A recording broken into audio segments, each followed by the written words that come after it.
नमस्कार दोस्तों, आइए जानते हैं विद्यालयों में पुनः गर्म भोजन उपलब्ध कराए जाने के संबंध में दिए गए दिशा निर्देशों के बारे में।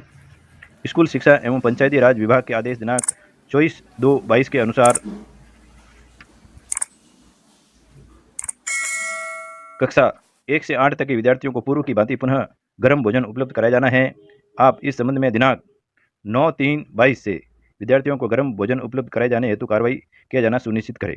इस हेतु जो निर्देश दिए गए हैं वो इस प्रकार हैं।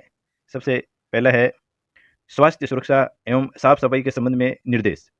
भोजन बनाए जाने से पूर्व यह सुनिश्चित किया जाए कि भोजन बनाने एवं भोजन परोसने एवं भोजन खाए जाने वाले बर्तन पूरी तरह से साफ हो। कुक कम हेल्पर का समय समय पर मेडिकल चेकअप आवश्यक रूप से कराया जाए। कुक कम हेल्पर को स्वास्थ्य सुरक्षा संबंधी सामान्य बातें जैसे नियमित रूप से नाखून काटना, हाथ धोकर के खाना बनाना, स्वच्छ कपड़े पहनना आदि की जानकारी दी जाए। छात्र छात्राओं को भी स्वास्थ्य सुरक्षा संबंधी सामान्य जानकारी जैसे खाना खाने से पूर्व साबुन से हाथ धोना, नियमित नाखून काटना, खाना खाने से वाले बर्तनों की साफ सफाई आदि की जानकारी आवश्यक रूप से दी जाए। डीवॉर्मिंग के विशेष प्रयास किए जाने चाहिए। शाला स्वास्थ्य कार्यक्रम के अंतर्गत वर्ष में 2 बार डीवॉर्मिंग विटामिन ए की खुराक दी जाए। सप्ताह में 1 बार आयरन एवं फोलिक एसिड की टैबलेट वितरित किया जाना सुनिश्चित करें। खाद्यान्न का रखरखाव एवं सुरक्षा के संबंध में निर्देश। प्राय यह देखने में आया है कि विद्यालयों में पर्याप्त मात्रा में खाद्यान्न उपलब्ध होने के बावजूद भी अगली तिमाही के लिए खाद्यान्न की मांग की जाती है। इससे शाला में खाद्यान्न का स्टॉक आवश्यकता से अधिक हो जाता है। कई विद्यालयों में 2 से 3 तिमाही तक का खाद्यान्न स्टॉक में उपलब्ध है। स्टॉक आवश्यकता से अधिक खाद्यान्न इकट्ठा हो जाने के कारण इनके खराब होने की संभावना बढ़ जाती है। अतः यह हर परिस्थिति में सुनिश्चित किया जाए कि प्रत्येक तिमाही के लिए वर्तमान में उपलब्ध खाद्यान्न एवं अगली तिमाही की मांग को ध्यान में रखते हुए ही खाद्यान्न की मांग की जाए। विद्यालयों में किसी भी स्थिति में 1 तिमाही की मांग से अधिक खाद्यान्न स्टॉक में नहीं होना चाहिए। खाद्यान्न को एक निश्चित ऊंचाई कम से कम 6 इंच के प्लेटफॉर्म पर दीवारों से दूर रखा जाए जिससे चूहे व अन्य कीड़े मकोड़ों की समस्या से बचा जा सके। खाद्यान्न रखे जाने वाले कमरे में वेंटिलेशन की पर्याप्त व्यवस्था हो जिसमें नमी के कारण भोजन के खराब होने की समस्या से बचा जा सके। खाद्यान्न के उचित रखरखाव हेतु इसे लोहे के बड़े ड्रम में रखा जा सकता है। भारतीय खाद्य निगम की नियमावली के अनुसार खाद्यान्न 3 महीने तक सुरक्षित रहता है। इसके पश्चात खाद्यान्न में इल्ली या अन्य कीड़े लगने की संभावना रहती है। अतः खाद्यान्न की सुरक्षा का विशेष ध्यान रखें। यदि खाद्यान्न इल्ली या कीड़ा लगने या नमी के कारण खराब हो गया हो तो उसे खाने के काम में नहीं लिया जाए। नए खाद्यान्न को पुराने खाद्यान्न से अलग रखा जाए। खाद्यान्न को सुरक्षित रखने के लिए किसी भी स्थिति में पेस्टिसाइड या कीड़े या चूहे मारने के लिए काम आने वाला कोई भी रासायनिक पदार्थ उपयोग में नहीं लिया जाए। ऐसा कोई जहरीला या हानिकारक पदार्थ रसोई या खाद्यान्न भंडारण के आसपास नहीं रखा जाए। आगे है भोजन की गुणवत्ता एवं पौष्टिकता के संबंध में निर्देश। भोजन की गुणवत्ता एवं पौष्टिकता बनाए रखने के लिए भारत सरकार के दिशा निर्देशों के अनुरूप ही भोजन में खाद्यान्न, दाल, मसाले, तेल की निर्धारित मात्रा उपयोग में ली जाए एवं साथ ही इनकी गुणवत्ता क्वालिटी का भी विशेष ध्यान रखा जाए।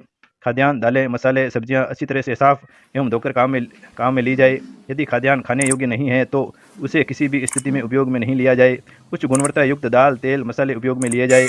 मिड डे मील योजना के अंतर्गत प्रतिदिन दिए जाने वाले मेन्यू में दिशा निर्देशों के अनुरूप पौष्टिक तत्वों की मात्रा सुनिश्चित किए जाने के लिए यह आवश्यक है कि भोजन में हरी पत्तेदार सब्जियां उपयोग में ली जाए। यह सुनिश्चित किया जाए कि खाद्यान्न भोजन योजना में दी जाने वाली चपाती अच्छी तरह से पकी हुई हो, साथ ही किसी भी परिस्थिति में जली हुई नहीं हो। चपाती को और अधिक पौष्टिकता एवं स्वादिष्ट बनाने के लिए हरी पत्तेदार सब्जियों जैसे पालक, बथुआ, लौकी, मेथी, धनिया आदि आटे में मिलाकर मसाले के साथ तैयार किया जा सकती है। दाल, सब्जी अथवा खिचड़ी की पौष्टिकता बनाए रखने के लिए जहाँ तक संभव हो प्रेशर कुकर में ही पकाया जाए। ताज़ा सब्जियों की अनुपलब्धता होने पर हरी पत्तेदार सब्जियों को सुखाकर व पीसकर दाल, खिचड़ी आदि में काम लिया जा सकता है। सप्ताह में 1 बार मौसमी फल आवश्यक रूप से दिया जाए। सर्दियों में अमरूद एवं बाकी मौसम में केला आवश्यक रूप से छात्रों को दिया जाए। दोनों ही फल आसानी से छोटी जगह उपलब्ध हो जाते हैं। विद्यालयों में किचन गार्डन तैयार किए जाने चाहिए जिसमें हरी पत्तेदार सब्जियां, पालक, धनिया, मेथी, मिर्च, टमाटर, नींबू इत्यादि उगाए जा सकते हैं तथा भोजन बनाने में काम में लिए जा सकते हैं। भोजन में डबल फोर्टिफाइड नमक एवं तेल का उपयोग किया जाना चाहिए। कोविड-19 के प्रोटोकॉल के संबंध में दिए गए निर्देश। मध्याह्न भोजन करने से पूर्व एवं बाद में साबुन से 40 सेकंड तक अच्छी तरह से हाथ साफ करवाए जाएं। विद्यालयों में हाथ धोने एवं साफ सफाई हेतु निश्चित स्थान होना चाहिए जहां विद्यार्थी आपस में दूरी बनाए रखते हुए लिक्विड साबुन पानी के साथ हाथ धो सकें। विद्यार्थियों को 40 सेकंड तक हाथ धोए जाने चाहिए। अध्यापकों को अपनी निगरानी में सावधानीपूर्वक हाथ हाथ धुलवाने होंगे। यह भी सुनिश्चित करें कि सभी विद्यार्थियों हेतु बाल्टी, मग, हाथ धोने के उपयोग में आने वाली सभी चीज़ें उपलब्ध हो। अन्य महत्वपूर्ण दिशा निर्देश, प्रत्येक विद्यालय में गठित विद्यालय प्रबंध समिति एसएमसी को आधिकारिक सक्रिय बनाया जाए और यह प्रयास किया जाए कि मिड डे मील के संचालन में उनकी महत्वपूर्ण भूमिका हो। इसके लिए यदि आवश्यक हो तो समिति से अधिक सक्रिय एवं जागरूक सदस्यों को सम्मिलित किया जाए।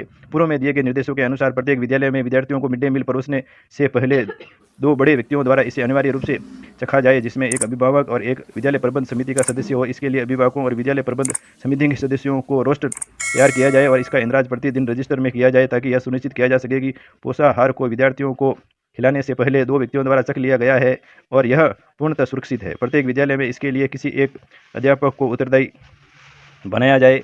प्रत्येक विद्यालय में ही मिड डे मील के क्रियान्वयन से पूर्ण एवं प्रभावशाली निरीक्षण किए जाए। इन निरीक्षण रिपोर्टों का जिला कलेक्टर की अध्यक्षता में आयोजित होने वाली बैठक में समीक्षा की जाए और उसके आधार पर पाई गई कमियों और समस्याओं का तुरंत निराकरण किया जाए। यह सुनिश्चित किया जाए कि प्रत्येक अधिकारी निर्धारित मापदंडों के अनुरूप प्रतिमाह निरीक्षण करे।